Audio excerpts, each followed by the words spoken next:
Hello everyone, welcome back to my channel. In today's video we are playing with the Pumpkin Patch stamp, stencil, embossing folder.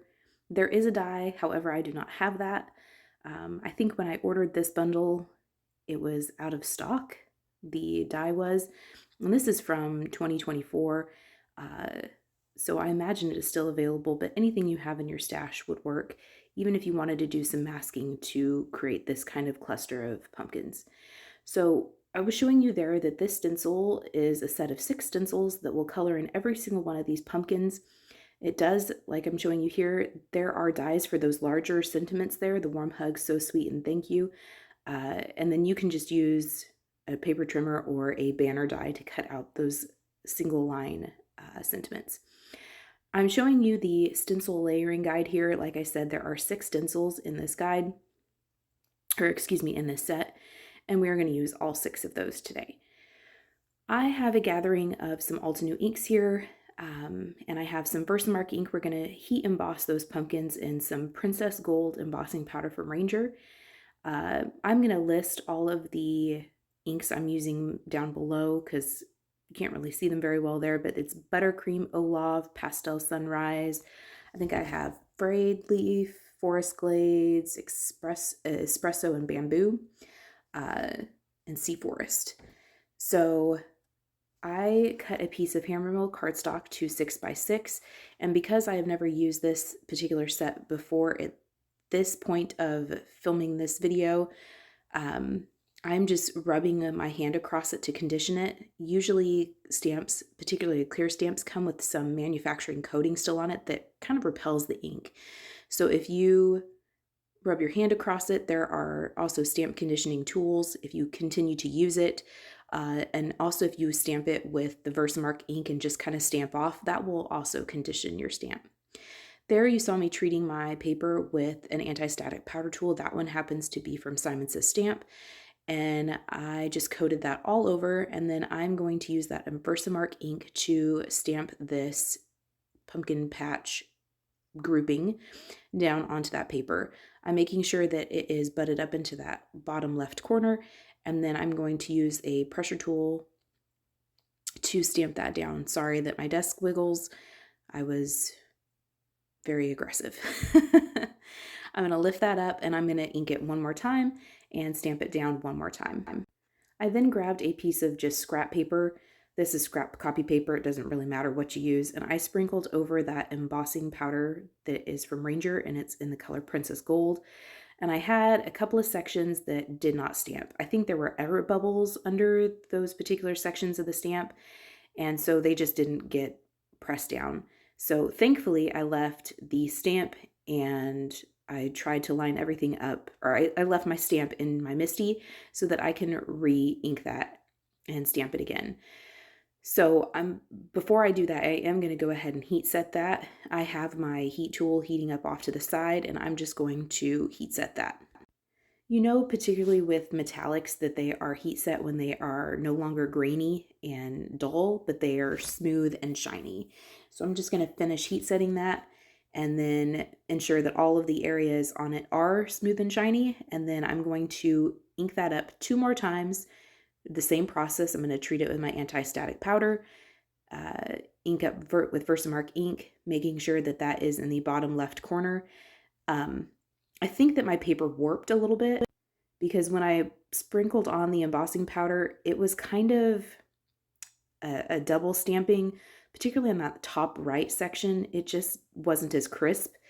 So I think my paper warped a little bit, and that's maybe why, because I did try to keep that in the bottom left corner, but it wasn't particularly crisp, but it wasn't so bad that I felt like I needed to just try again.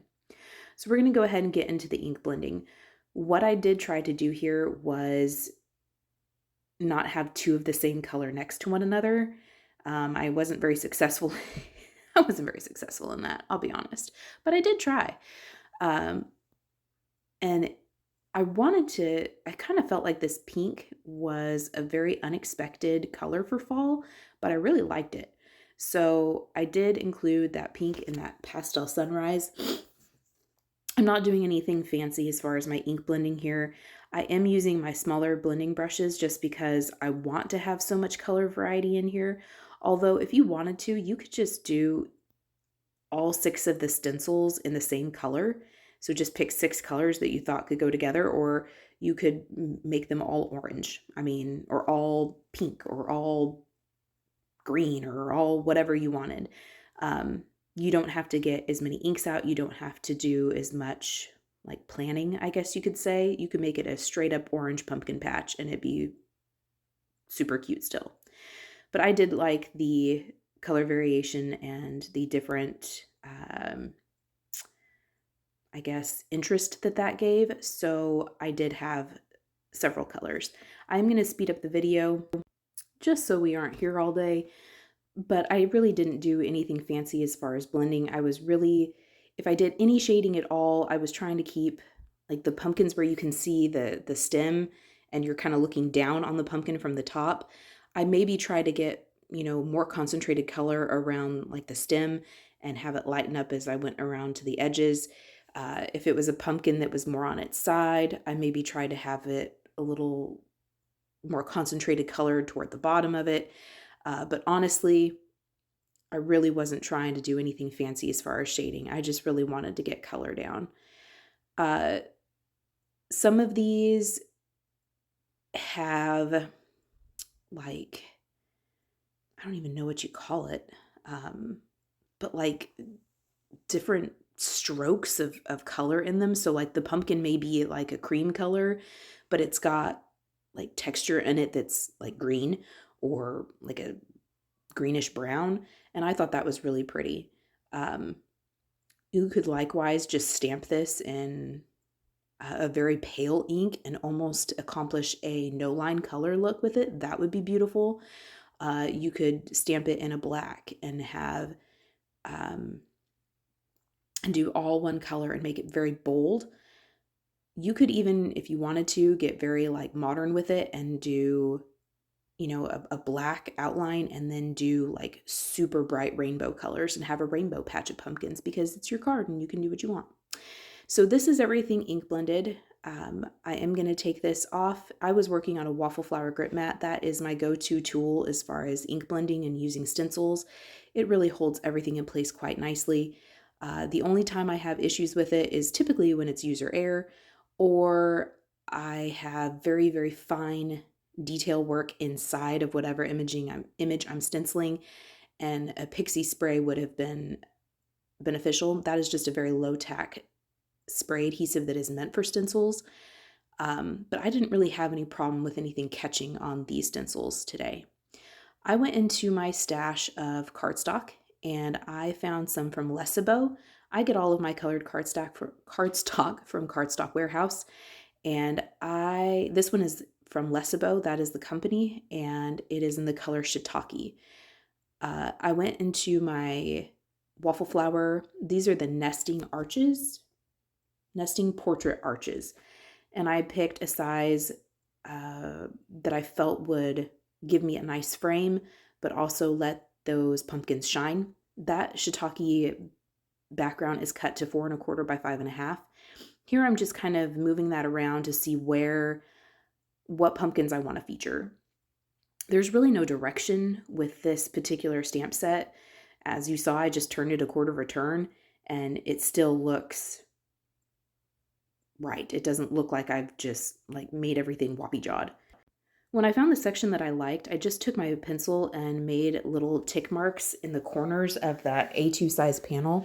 And then I took it to my paper trimmer and I cut inside those lines just so that they wouldn't show.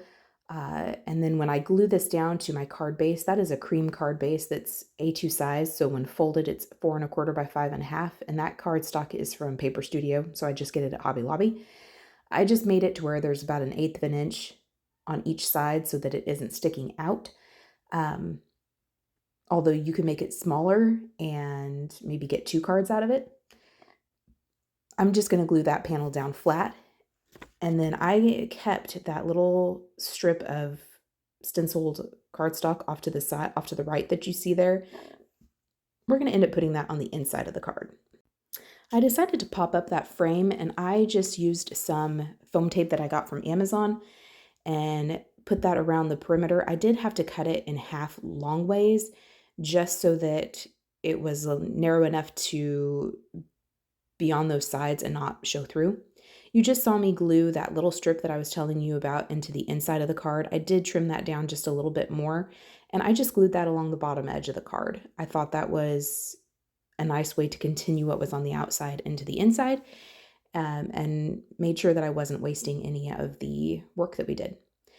I'm removing the backer from that foam tape, and I'm going to put just a little bead of liquid glue on each of those strips. That just gives me just a nanosecond of wiggle room so that if and when I do not place this down right, I can kind of peel it up ever so gently and place it back down correctly. I do stand my card and this panel upright on my desk just to give myself a flat, hard surface to give me some leverage against.